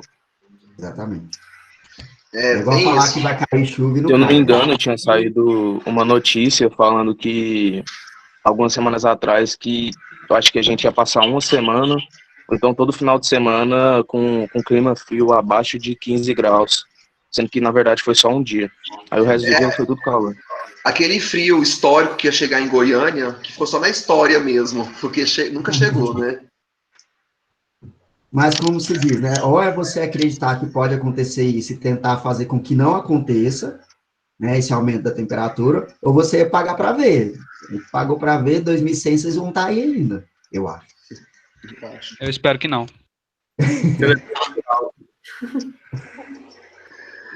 Olha lá. Acho que é um tema importante também, né? Sim. Aumento progressivo das necessidades energéticas. Pessoal, a gente pensa assim, tem as fontes de energias limpas, tem as fontes de energias que não são tão limpas, né? Aí você pensa assim, a energia hidroelétrica é limpa. Estou mexendo só com a água ali, com a movimentação dela, né? Através das hélices que tem lá e tal, para a produção de energia. Porém, vocês já pararam para pensar como é feito uma hidrelétrica? Alguém já parou para pensar, assim, como que é feito? Porque, na verdade, você tem que represar uma quantidade de água, né? E que você vai, na verdade, nesse represamento, você alaga uma determinada área, você desvia um curso de um rio, essa água para, praticamente. Então, toda a biodiversidade ali, ela é comprometida, né, em termos de consequência. Então, a pessoa pensa assim, não vai causar nenhuma poluição em relação a isso, né? Geralmente eles retiram as famílias do local. Exatamente. Além disso, tem a retirada da vegetação. Uhum. Exato, a retirada da vegetação dessa área, o realocamento das pessoas, né? A retirada das pessoas que vivem ali. Normalmente, as comunidades ribeirinhas são as que mais sofrem nesse processo. Então, é novamente um processo que ele tem impacto ambiental e social, né? Uma fonte de energia limpa mas que por trás disso, olha o tanto de impacto, né? Aqui na época que foram fazer o João Leite aqui, teve um monte de família que foi desapropriada, que ficava em volta. E aí quando a gente passa ali, a gente vê que é só aquela água, mas aquela região, ela foi alagada. E a gente consegue ver que a vegetação, ela não condiz com aquele ambiente. A gente vê que é uma árvore que está no meio do nada. Então, uma região... então, é uma vegetação que não condiz... Pedindo socorro, né? Então, é uma vegetação que não condiz com o ambiente, é uma vegetação que, com o tempo, ela vai sobreviver o tanto que ela der, vai fazer o máximo de esforço, mas ela vai morrer um dia, porque não está no ambiente adequado, e tudo ali em volta se perdeu. Aí é aquela questão da necessidade, né? Será que não tem outras fontes que causam um menor dano para o ambiente e que possa substituir, né, essas tantas outras fontes de energia? Aí nós temos, né, a energia eólica, que lá no Nordeste está tendo um crescimento em relação a esse tipo de produção de energia, e sol é o que não falta aqui nesse Brasil, né, gente? A energia solar e a eólica, eu acredito que é o que causa menos dano ao ambiente. Só que ainda assim não teve tanta aderência por causa do custo-benefício. Isso. Uma placa de energia solar, ela vai captar sol, só que às vezes não é sempre que tem sol, dependendo da região. Você não tem sol à noite para começo de conversa, né? Além de ser uma matéria cara, né? E assim, as placas fotovoltaicas são caras. Então, é energia limpa, só que não tem tanto, igual, por exemplo, hidrelétrica. Uma hidrelétrica abastece quase metade do país. Mas você conseguir abastecer o mesmo tanto com energia eólica e solar, você precisa de um campo muito grande. É aquela questão, né? A longo prazo tem bastante benefício, né? Mas infelizmente ainda não é acessível para todos. Exatamente. Quando a gente fala da questão do solar. Aí entra toda a questão técnica, né? Porque essa energia eólica, como é que a empresa de energia vai fazer a cobrança dessa energia? Se baratear demais a placa de energia solar e todo pobre tiver uma energia solar no seu teto, como é que a Enel vai cobrar lá? Entende? Não vai ter empresa de cobrança. Não vai ter. Né? Então o buraco é bem mais embaixo. É muito difícil. É igual aquela história da Dilma, lembra? De estocar o vento. Pois é. Para ter energia eólica em casa, precisa... Eólica não, é solar em casa, precisa ter alguma legalização ou não? Tem, você paga uma taxa. Você paga uma taxazinha. Eu acho que, na verdade... Na verdade, Calil, quando se tem a placa, e aí você... Porque nem sempre dá para usar só ela. Isso. Mas existe uma questão assim, se você consegue captar essa energia, utilizar e reduzir, você consegue também, às vezes, um desconto na energia elétrica. Você consegue vender essa energia que você acumulou, você devolve ela para a Enel. Exatamente. Porque, mas bem assim, você continua pagando as taxas públicas. Sim. Assim, muita gente coloca, né, placa solar mesmo para usar só no chuveiro, não sei se vocês já viram, né, aquecer água, porque também é um custo muito alto, né, para colocar a casa inteira funcionando assim. E quando a gente fala dessas taxas públicas, por exemplo, os postos de energia da rua, tá? Eu não sei se vocês sabem, mas vem embutido na conta de energia, a gente paga por isso. Então, mesmo usando a energia solar, a gente ainda tem que pagar por essas taxas. Derruba o poste da frente da minha casa e coloca minha lâmpada. Põe sua luminária lá. Só que você paga para a cidade inteira. Então, a produção de alimentos e agricultura, a gente já falou disso, né? Da questão dos agrotóxicos, de desmatar para poder plantar, das queimadas para poder plantar. E é preciso rever isso, porque o que a gente já tem hoje de área de pastagem, de área de cultivo, já é suficiente, né? Porém, a ganância ainda é maior, o capitalismo está aí e ainda se faz isso em grandes proporções em áreas que ainda não foram atingidas, e as queimadas mostram isso para a gente, né? Fica muito claro isso. Pode ir para o próximo, né?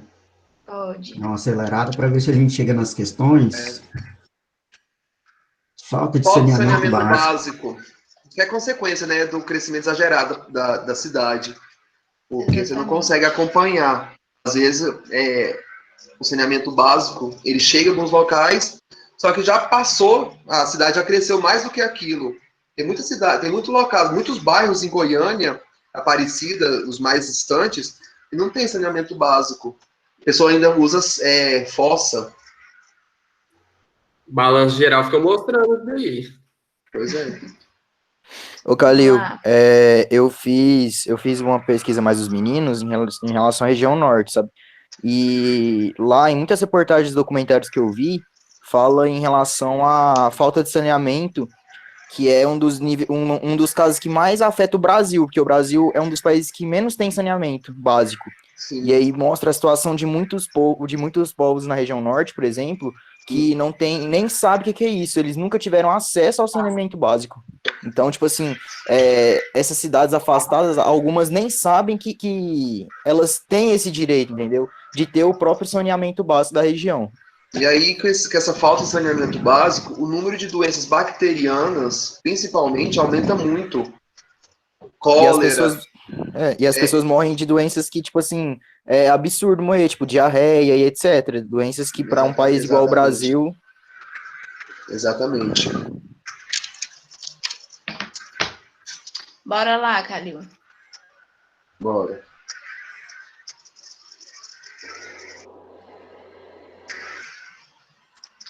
Então, são muitas as consequências, né, geradas pelo alto índice de poluição, e a gente já falou de todas elas, acredito, e aí, para relembrar, né, os problemas neuropsíquicos, surdez, alteração drásticas na taxa de natalidade, mortalidade das populações, que geram um impacto na cadeia trófica, a morte de rios e lagos, o efeito estufa, a morte por asfixia, principalmente das questões dos animais, quando a gente pensa nas questões das queimadas, e para além de várias outras consequências que a gente já citou ao longo da aula, né?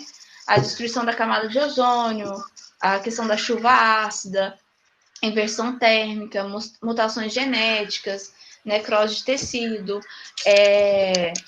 a desertificação, que a gente também falou lá atrás, o assoreamento de leito dos rios, são várias consequências que vão atingir não só o reino animal, né, mas os seres vivos como um todo.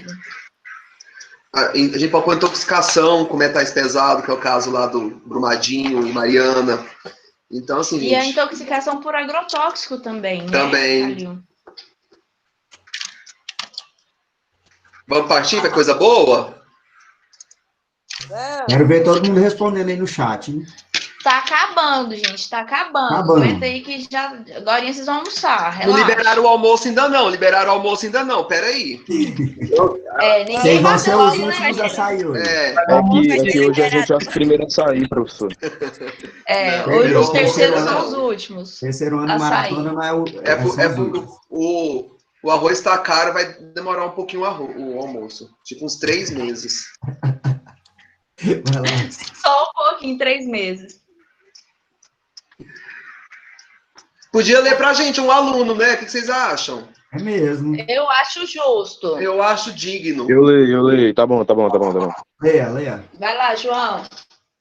A questão ambiental é uma das principais pautas contemporâneas. Possibilitou o surgimento de concepções políticas diversas, dentre as quais se destaca a preservação ambiental, que sugere uma ideia de intocabilidade da natureza e impede o seu aproveitamento econômico sob qualquer justificativa. Considerando as atuais concepções políticas sobre a questão ambiental, a dinâmica caracterizada no texto quanto à proteção do meio ambiente está baseada na letra A, prática econômica sustentável, letra B, contenção de impactos ambientais, letra C, utilização progressiva dos recursos naturais, letra D, proibição permanente da exploração da natureza, e letra E, definição das áreas prioritárias da exploração econômica. E aí, galera? Teve um aí que já falou que é B. Presta atenção. Olha, gente, é uma questão de geografia, hein? Questão de geografia. Interpretação de texto, hein? Interpretação mesmo, hein? A tia Poliana da 7ª série. Pessoal, lê o que o texto está falando lá no início. Eu vou anotar a minha aqui, eu não vou divulgar assim, não. O que seria, ó? O que sugere essas atuais concepções? Vai sugerir ideia de quê? O que é uma intocabilidade? É para não mexer lá. Se não é para mexer, qualquer resposta. Proibição permanente. Isso. Arrasou. Então, entendeu? A leitura, né? Igual o Calil tá falando, ó, a leitura. Todas as questões do Enem, galera, na grande maioria, interpretação de texto, né? Essa é uma questão de geografia que poderia aparecer lá na biologia também, né? Que trata das questões ambientais. E se ele fala da questão da intocabilidade, se remete a não mexer, então é por isso que a resposta é a letra D, né? Proibição permanente de exploração da natureza. E eu falo sempre, vá por eliminação. Tem sempre uma que não tem nada a ver com a questão, e aí, eliminando, você vai ficar em dúvida entre duas, e aí tem que ler de novo e marcar certa. Isso aí. E a Vanessa falou, interpretação de texto, gente, salva vidas, tá? É só em geografia, né? Em qualquer lugar da sua vida, você precisa interpretar um texto. Tá? Recebeu uma mensagem do crush lá, não interpretou, vai dar errado. Né, Brian? Oi? Vamos lá. Próximo. Cadê? Lê pra gente, Brian. Eu gosto do Brian lendo. O desejo de dejetos de esgotos domésticos e industriais vem causando sérios problemas aos rios brasileiros. Esses poluentes são ricos em substâncias que contribuem para a eutrofização de ecossistemas, que é um enriquecimento da água por nutrientes, o que provoca um grande crescimento bacteriano e, por fim, pode promover a escassez de oxigênio. Uma maneira de evitar a diminuição da concentração do oxigênio no ambiente é...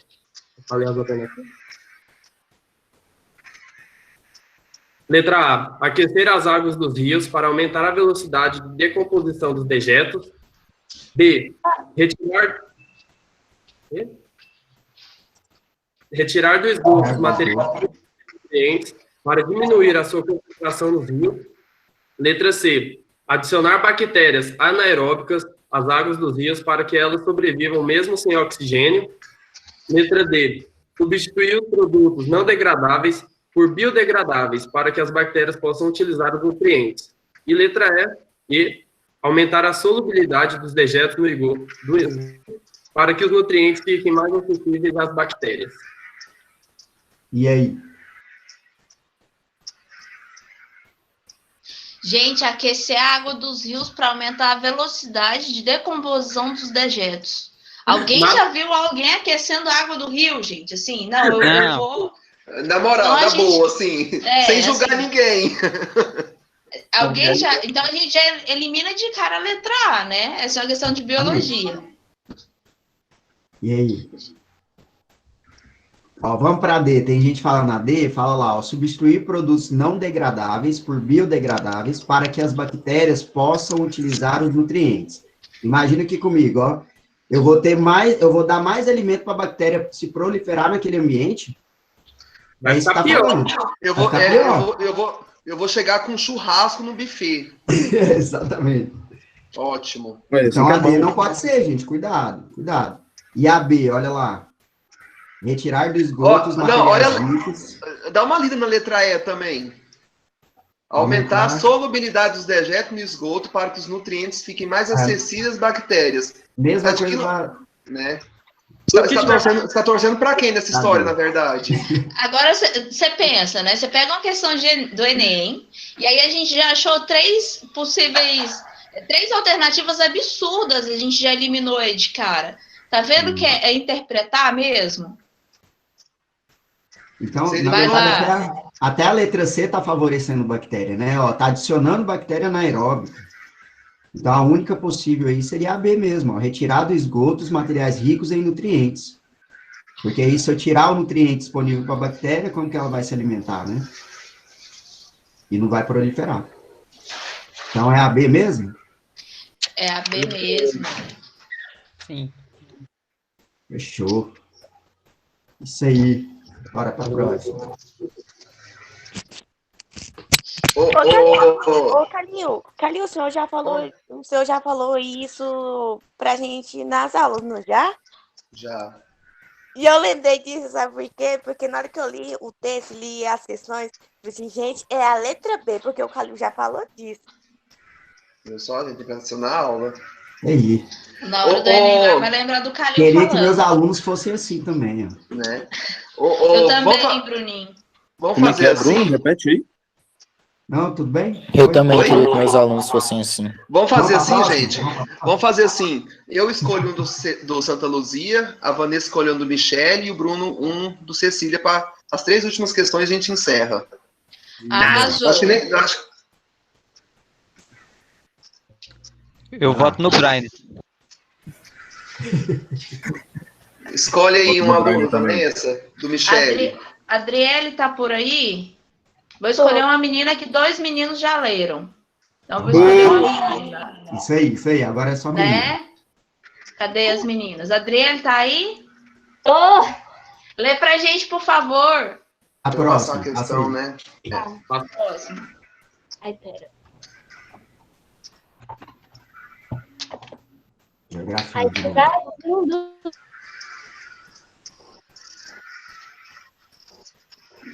Olha o povo saindo.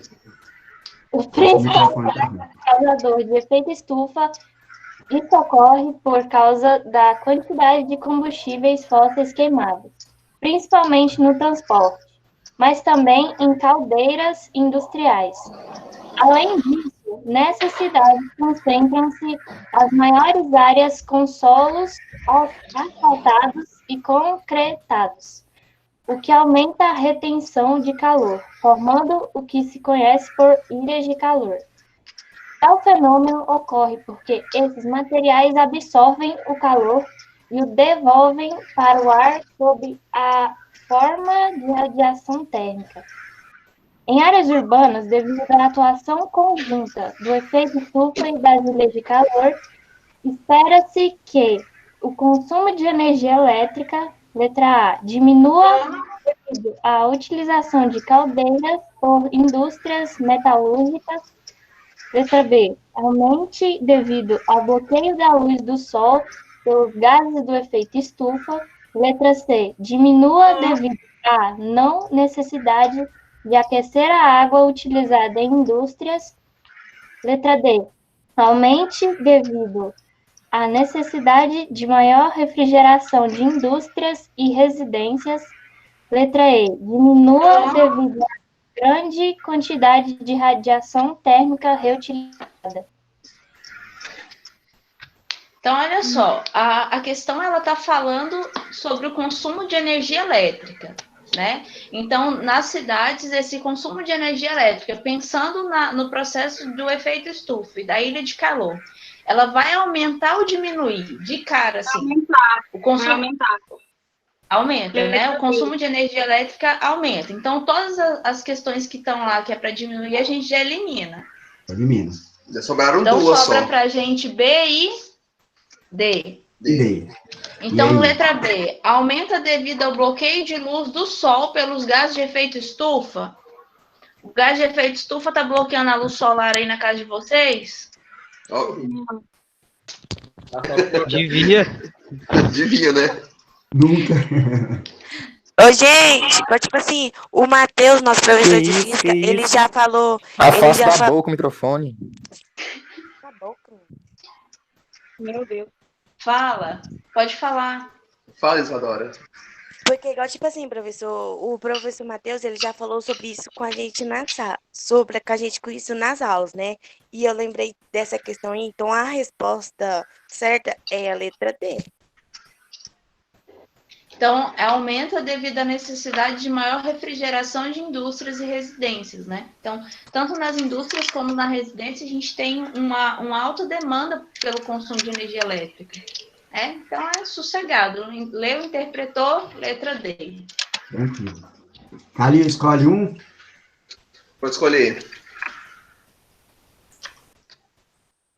quiser passar mais para frente, tem as mais atuais. Né? Vamos.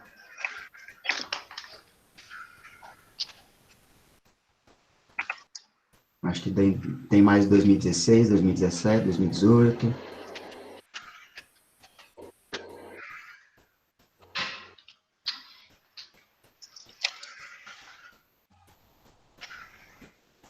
Nossa, umas questões grandes. Essa aqui. Deixa eu ver quem que eu vou pegar aqui. Ixi. Tem uma de 2019 que tá boa, Calil. Tá aí? Depois dessa vai para Depois dessa. Então.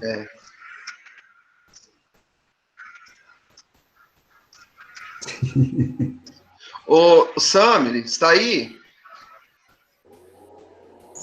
Oi, tô aqui. Lê pra gente, por favor. Leio. Volta lá, Calil, mais uma. Deixa eu ir pra um lugar que tá menos barulhento aqui. Tá. Aí.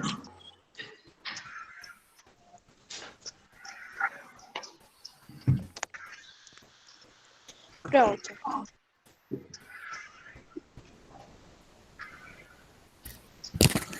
O painel intergovernamental de mudanças climáticas, na sigla em inglês, prevê que nas próximas décadas o planeta passará por mudanças climáticas e propõe estratégias de mitigação e adaptação a elas. As estratégias de mitigação são direcionadas à causa dessas mudanças, procurando reduzir a concentração de gases de efeito estufa na atmosfera. As estratégias de adaptação, por sua vez, são direcionadas aos efeitos dessas mudanças, procurando preparar os sistemas humanos às mudanças climáticas já em andamento, de modo a reduzir seus efeitos negativos. Considerando as informações do texto, qual ação representa uma estratégia de adaptação? Letra A, construção de usinas eólicas. Letra B, tratamento de resíduos sólidos. Letra C, aumento da eficiência dos veículos. Letra D, adoção de agricultura sustentável de baixo carbono. Letra E, criação de diques de contenção em regiões costeiras. E aí, gente, qual que vocês acham? E aí, antes de vocês responderem, eu quero só relembrar duas coisas, né? Nessa questão, lá no texto fala de mitigação. Para quem foi meu aluno sabe que mitigar é uma maneira de acabar ou de diminuir o impacto ambiental. Então, quando eu falo de mitigar, eu preciso pensar em uma maneira de acabar com aquele impacto ou em uma maneira de diminuir esse impacto, tá? Só para relembrar, e quem não sabe já anota isso. Então, mitigação é isso. E volta lá, Calil, a outra... Não, é nas alternativas. Diques de contenção em regiões costeiras. Tem uma imagem para frente que explica o que é isso, Calil.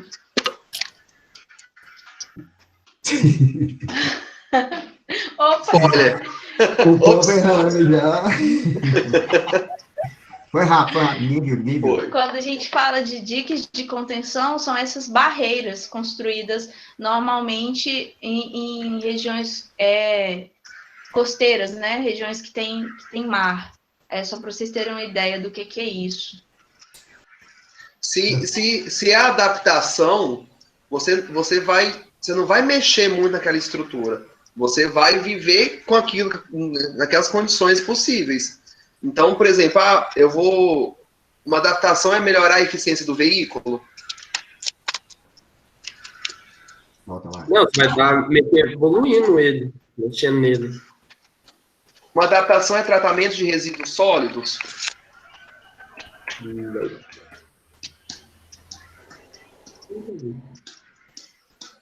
Qual que é?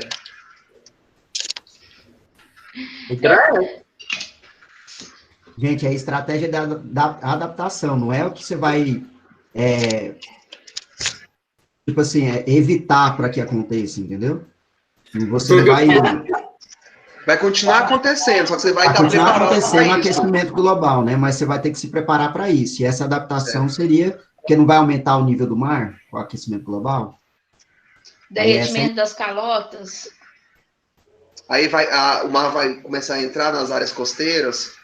Mas o que é isso, dique de contenção? Ele acabou de falar. Mostra lá, Calil. É para evitar o avanço do mar nas cidades, ó. Porque tem muito na Europa. Na Europa tem muitas dessas estruturas. Você já foi em Porto Seguro? Lá em Porto Seguro tem umas barreiras lá. Mas não é rico igual você, não, irmão. Não, mas eu só passei... Um dia você vai. Minha rotina de viagem é Pará, Goiânia e Goiânia e Pará. Só. Aí quando você for, Brian, traz uma blusinha pra mim. Eu fui em Porto Seguro e lembrei de você. Brainer blusa é uma palavra que não combina. Tradicional de lá. O que aconteceu que a aula travou? Aí, eu escolhi uma. Escolhe o último, dos moicanos. Você... Eu queria, antes de você escolher, eu só queria falar um oi pra Patrícia, que hoje ela abriu a can no começo da aula, toda puxada no rímel, e a gente não falou nada. Cadê a Maria Augusta? Bem, Patrícia. Gente, essa é a última questão. Tem gente perguntando se está acabando, já vai finalizar, tá? Essa é a última. Cadê a Bianca? Não tem dinheiro para dar para vocês, não. Oi. Perdão, eu não tinha entendido direito. Lê para nós. Sim, senhor. Enem 2019. Algumas toneladas de medicamentos para o uso humano e veterinário são produzidas por ano. Os fármacos são desenvolvidos para serem estáveis, mantendo suas propriedades químicas de forma a atender um propósito terapêutico. Após o consumo de fármacos, parte de sua dosagem é excretada de forma inalterada, persistindo no meio ambiente. Em todo o mundo, antibióticos, hormônios, anestésicos, anti-inflamatórios e entre outros são detectados em concentrações preocupantes no esgoto doméstico, em algumas superfícies e de subsolo.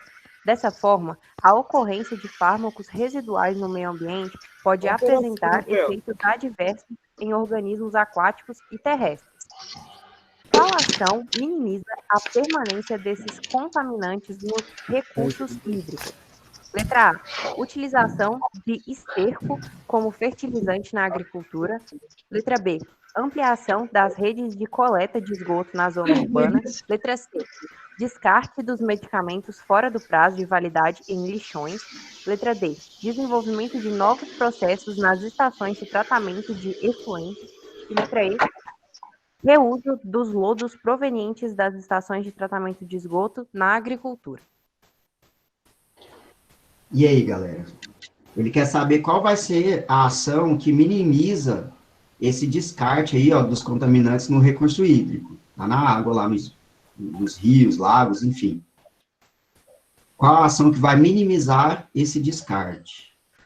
Essa contaminação dos recursos hídricos?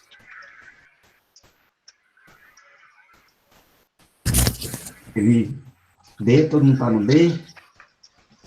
Nós só vamos almoçar quando todo mundo acertar. C, vamos ver. O povo foi tudo no D, ó. Ó, então o povo tá indo bem, mano. Tá colando, né? Vocês estão colando.